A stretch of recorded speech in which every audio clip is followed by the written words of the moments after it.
Today is Tuesday, February 1st. We'll tell you about a public face-off between the U.S. and Russia. Also, COVID-19 vaccine developments, including a new option that may be coming to the U.S.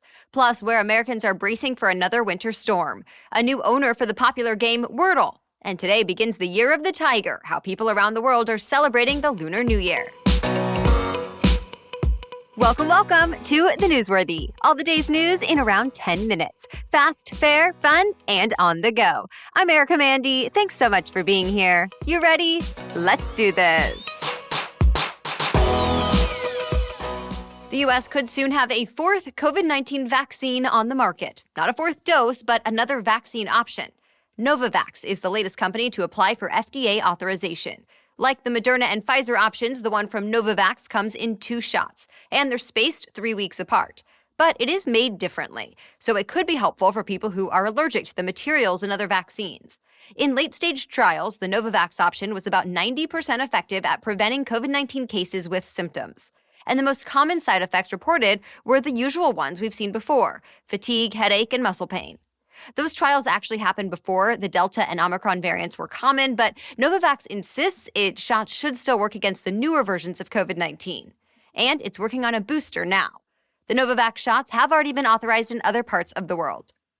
By the way, Moderna's COVID-19 vaccine just became the second to get full FDA approval here in the U.S. instead of just emergency use authorization. Pfizer was the first to get approved last year. Both companies had to file a lot more paperwork and go through rigorous inspections to get the new designation. But it means both shots will be able to stay on the market even after COVID-19 is no longer considered an emergency. Also, the companies can market the vaccines directly to healthcare providers and the general public, and they can start charging more for their shots. For now, though, all the vaccine options are still free for any American to get. Months of tensions came to a head at the UN Security Council. The U.S. and Russia clashed at the very public face-to-face meeting over Ukraine. The U.S. ambassador to the UN warned of an urgent and dangerous situation around Ukraine since Russia has surrounded the country with troops and heavy weapons. But Russia's UN ambassador accused the U.S. of whipping up tensions in the region. He said, quote, "You want it to happen, you're waiting for it to happen." France backed up the U.S. by saying if Ukraine does get invaded, quote, Russia will have massive consequences and a severe cost. Remember, the U.S. had said this meeting was the chance for Russia to explain itself. But Russia did not say much we haven't heard before, just that the idea of an imminent attack is nothing but speculation. Russia also brought up how Ukrainians sided with Nazi invaders in World War II. The council could not take any actual action besides just talking about the situation, since Russia is one of the 5 members who has veto powers, so Russia would be able to strike down any kind of formal resolution. Later this week, several European leaders are scheduled to visit Ukraine to try to keep Russia from attacking, and the U.S. Secretary of State is set to talk once again with his Russian counterpart today. To be continued. The U.S. stock market saw a bit of a rebound yesterday, but January still ended up being the worst month on Wall Street since March of 2020 when the pandemic first took hold. The S&P 500 ended the month 5.3% lower than it started. The Nasdaq was down 9% and the Dow shed 3.3%. Analysts point to a lot of uncertainty last month. Investors didn't know what the Fed had in store for rate hikes and historically high inflation. Also, it wasn't clear how the Omicron variant of COVID-19 would impact the economy. And then there's the rising tensions abroad and global supply chain issues. All of that said, many Wall Street experts are predicting good times ahead. For example, the top stock strategist at Goldman Sachs says he thinks the market will finish the year up 15% from where it closed on Friday. That could be in part because corporate profits have kept climbing. And it doesn't seem like average investors are scared off. Bank of America wrote in a note last week that its retail clients put more money into the stock market than they pulled out. Stay tuned. It's not just the East Coast dealing with snow and ice this week. Next up, a winter storm is set to hit the middle of the country starting today. At least 90 million people across 14 states are under winter storm watches or warnings. A lot of major metro areas are in the path, too, like Detroit, Denver, and Dallas.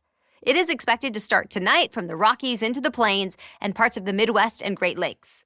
Then tomorrow, a wintry mix is forecast to stick around those places with heavy snow in a lot of places, like up to a foot or more of snow.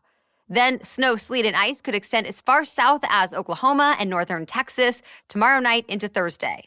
And cold air will stick around for a few days after that, so all that snow and ice won't melt right away.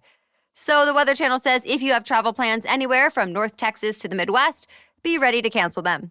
Eventually, the storm is expected to move into the northeast, but most places there will just get rain, except northern New England that may be in for more snow and ice by the end of the week.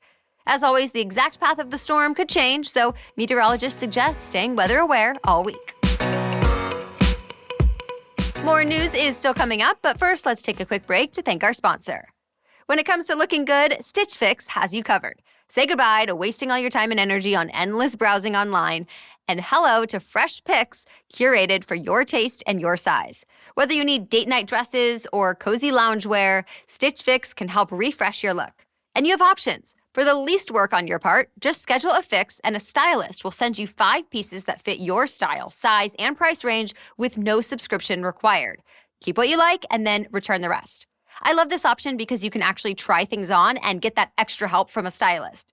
But there's another great option if you'd rather choose items yourself, and that's called Stitch Fix Freestyle. It's an online shop built just for you, based on your preferences, so it's kind of like having your very own clothing store. It's the easy way to get items that are just right for you from brands you know and trust, like Madewell and Sanctuary. Get started today by filling out your free style quiz at stitchfix.com/newsworthy and take advantage of free shipping and free returns.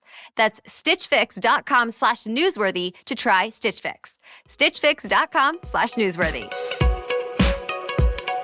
PlayStation maker Sony is buying the video game studio Bungie for a whopping $3.6 billion. Bungie makes the popular online game Destiny, and it's also the original creator of Halo. In a statement, Bungie said the games will stay on all of the platforms they're currently on. Bungie is set to stay an independent studio and publisher of its games. This is just the latest in a string of big-ticket deals in the gaming industry. And in yet another monster tech deal this week, the New York Times just bought Wordle. Yes, the super simple word-guessing game that went viral. The game was released this past October and quickly became a cultural phenomenon. The Times says millions of people play Wordle every day. So the game will join the paper's slew of other popular daily puzzles like crossword, spelling bee, and more. It's not clear exactly how much the Times paid for Wordle, but it was reportedly 7 figures. The paper also said the super addictive game will stay free for now. Joe Rogan broke his silence after backlash from many Spotify artists and subscribers. The host of the super popular podcast, The Joe Rogan Experience, posted a nearly 10-minute-long Instagram video that said he was not purposely trying to spread misinformation or be controversial, just that he wanted to have interesting conversations. But Rogan now says he's open to making improvements, too, like by doing more research on certain topics. He also said he'll try to balance controversial guests by having the mainstream perspective on right after them. The host also praised Spotify's decision to add content advisories to podcasts that cover COVID-19, though critics say that won't make much of a difference. And it's not clear if any of this will be enough for artists who've raised concerns about the Joe Rogan Experience and slammed Spotify for sharing it. Not only did Neil Young, Joni Mitchell, and others pull their music, but other big podcast stars raised concerns as well, like Prince Harry and Meghan Markle. You'll soon be able to use new 3D avatars on Facebook and Instagram that you can make look even more like you. Meta, Facebook's parent company, launched the new and improved avatars for stickers and feed posts on both apps. Before, you may have seen avatars on Facebook, but those were not 3D, and they weren't on Instagram at all until now. Meta says there are a lot more options to really personalize your avatar however you want. Like your 3D avatar can now wear the new cochlear implants or colorful hearing aids, or be in a wheelchair. Plus, the avatars will look better, too. Meta says it's fixing certain facial shapes to make them look more real. Company CEO Mark Zuckerberg said the company is experimenting with digital clothing as well. The new update means users can bring the new avatar across several platforms like Quest, Messenger, and Instagram instead of having to make a new one on each app or site. Another popular social media site is expanding its augmented reality tools. Since picking furniture can sometimes be like solving a puzzle, Pinterest has a new AR tool called Try On. It lets you see if that couch will fit in your living room space, for example, or if those bar stools might clash in your kitchen. Basically, the tool lets you superimpose a virtual image of something onto a view of the real world through your phone's camera. The idea is that it would make it easier to visualize what it would look like in your home. Pinterest said the feature works with products from stores like Crate & Barrel, Target, Walmart, and others. It's time to ring in the Year of the Tiger, and because of the time difference, many people in Asia are already celebrating the Lunar New Year. It's the most important annual holiday in China, and it's celebrated in a lot of other countries too. Every year, the holiday is named after one of the 12 signs of the Chinese zodiac. This year is the tiger, which signifies bravery and courage. The Lunar New Year lets people put the past behind them and look forward to a fresh start. A lot of people are celebrating at home again with traditional red lanterns and good food to kick off the new year. Well, that's it for the main news today, so now it's time for Trivia Tuesday, when we ask a different trivia question every week. But first, thanks to our sponsor. When I have a lot going on, I don't want to have to spend too much time picking out an outfit, shoes, and accessories. That's why I'm starting 2022 with a new pair of shoes from Rothy's. I know that Rothy's shoes are always stylish, comfortable, washable, and durable. In fact, I still wear the first pair of Rothy's shoes I bought years ago, the red merino flats. They've lasted a lot of miles already.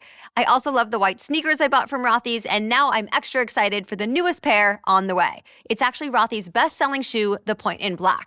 I know they'll go with pretty much everything, and People magazine named it the best flat for their 2021 Style Awards. And by the way, it's not just shoes.